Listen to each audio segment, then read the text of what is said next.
오늘 본 말씀을 통해서 주와 동행길이라는 제목으로 하나님의 말씀 증거하겠습니다. 우리 운동회 때나 2인 삼각 같은 경기를 하게 되면 이 두 사람이 혹은 세 사람이 서로 다리를 묶고 달리는 거기 때문에 내가 빨리 가고 싶다고 해서 빨리 가는 것도 아니고 이 급한 마음에 서두른다고 해서 일이 되는 것도 아닙니다. 이 같이 가는 거니까 함께 살피고 보조를 맞춰가는 것이 무엇보다 중요합니다.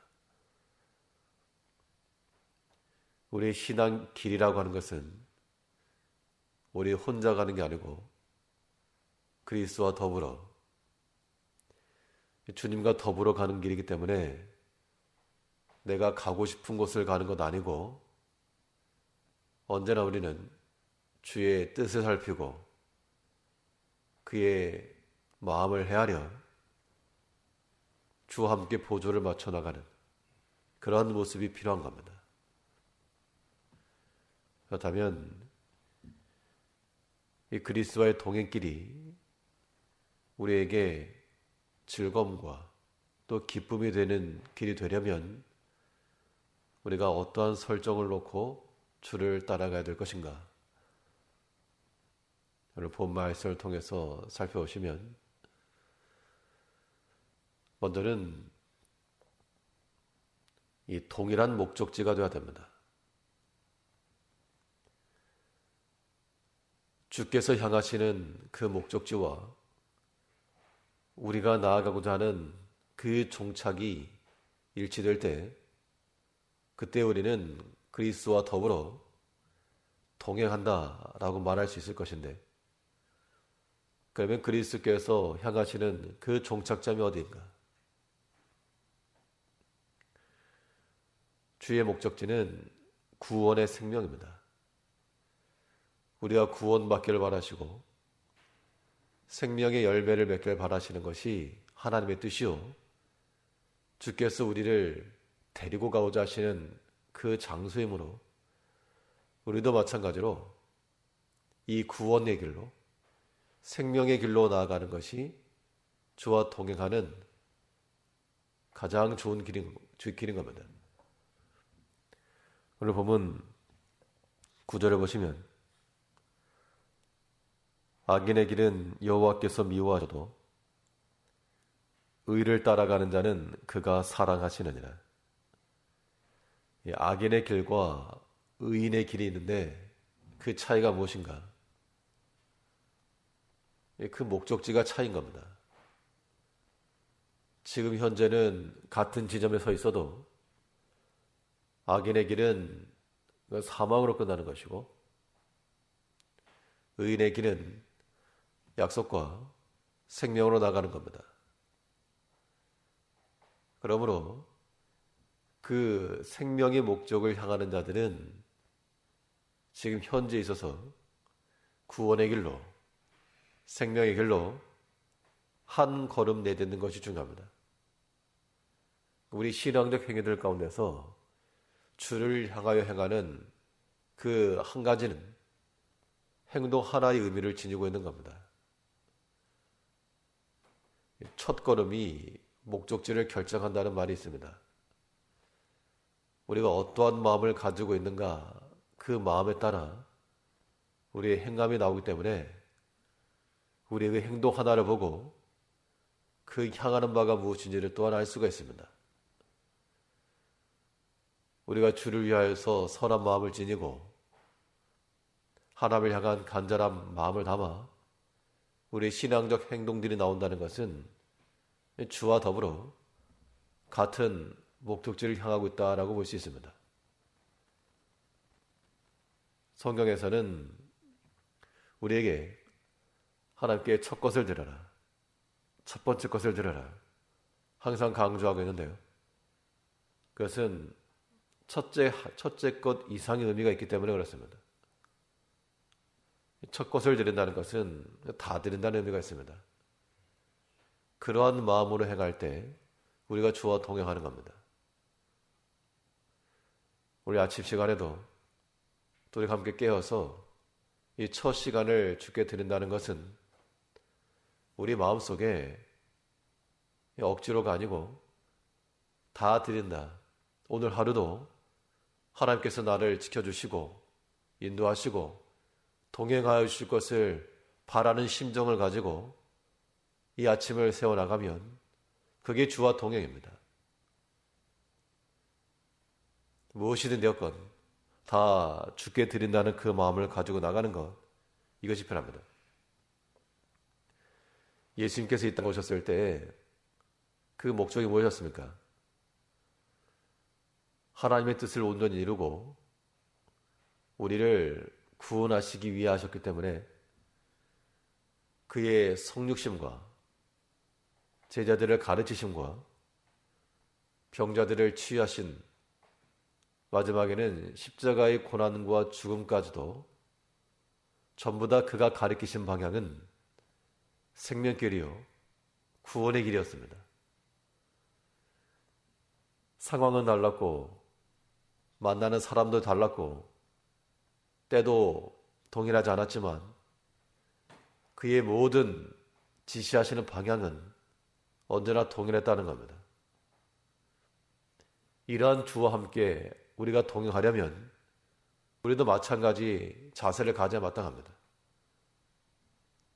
가정에서나 혹은 교회에서나 혹은 직장에서나 혹은 홀로 있을 때나 어느 때라도 우리의 가리키는 방향이 생명길이요 우리의 취하고자 하는 모든 행동들이 구원의 길일 때 그때 우리는 주와 동행한다라고 말하는 겁니다. 우리가 입으로만 동행할 때가 많습니다.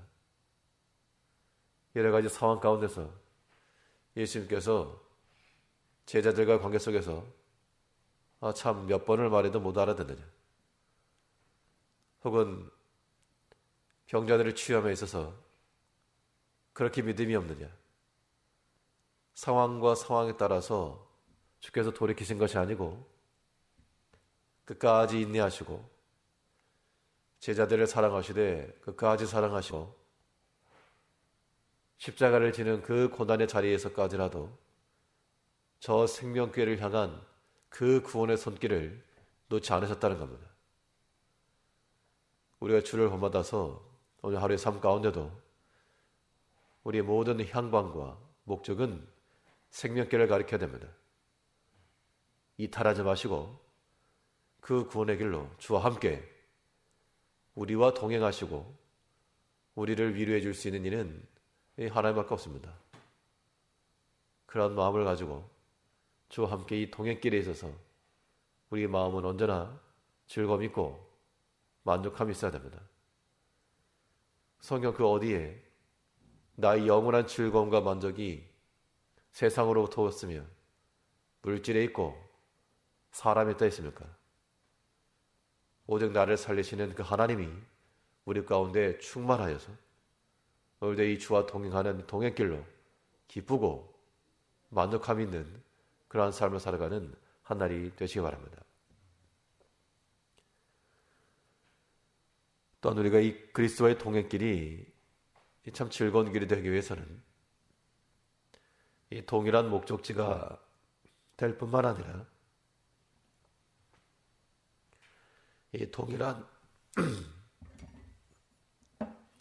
이 경유지가 되어야 됩니다.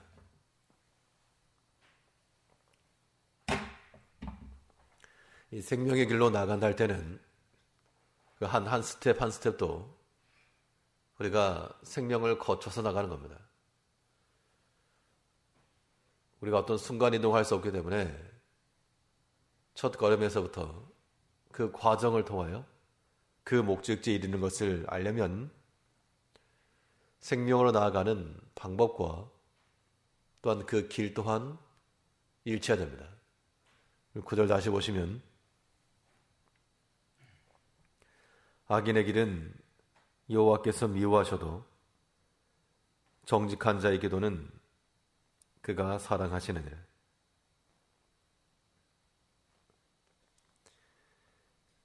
의를 따라가는 자는 그가 사랑하시느니라. 수많은 난관과 역경과 여러 가지 시험들이 우리 앞에 있습니다.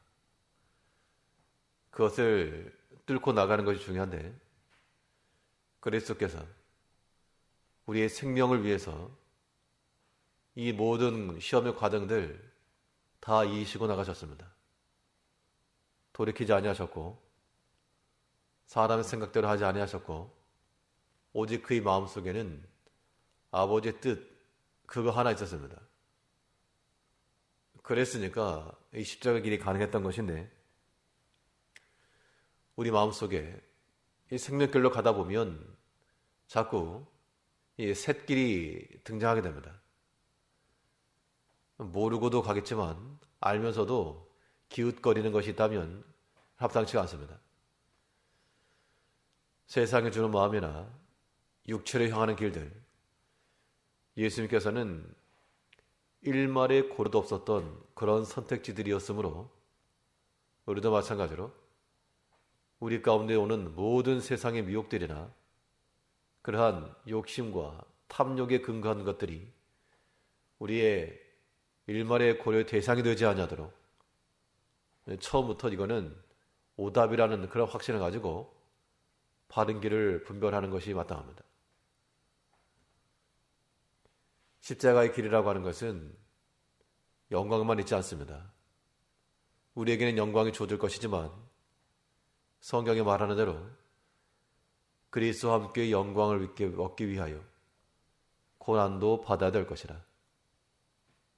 그 고난이 우리 가운데 아픔이 되기도 하고 또한 근심과 슬픔을 주기도 하지만 우리는 인내해야 됩니다. 우리 신앙의 행위라고 하는 것이 사람에 보이기 위함도 아니요 또한 사람에게 평가받을 것도 아닙니다.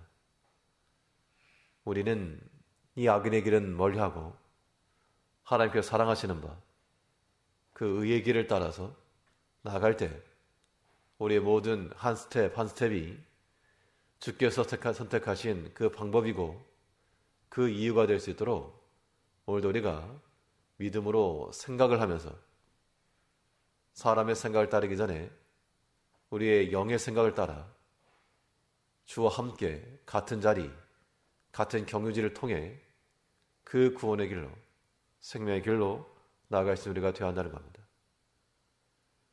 주께서 우리와 함께하지 아니하시면 우리의 가는 길은 빈약하고 곤핍할 겁니다. 그러나 주께서 우리와 함께하시면 우리 마음속에는 소망이 있을 것이고 또한 담대함이 있을 것이 분명합니다. 십자가의 길일지라도 주와 함께 가는 그 길 가운데서 우리의 마음에 평안함과 만족함을 얻고 하나님이 주시는 그 영광으로 우리의 마지막에 이루어질 수 있도록 우리가 주와 함께 이 믿음의 길, 생명길을 오늘 잘 걸어가시는 성도님들 되시길 바랍니다. 기도하겠습니다.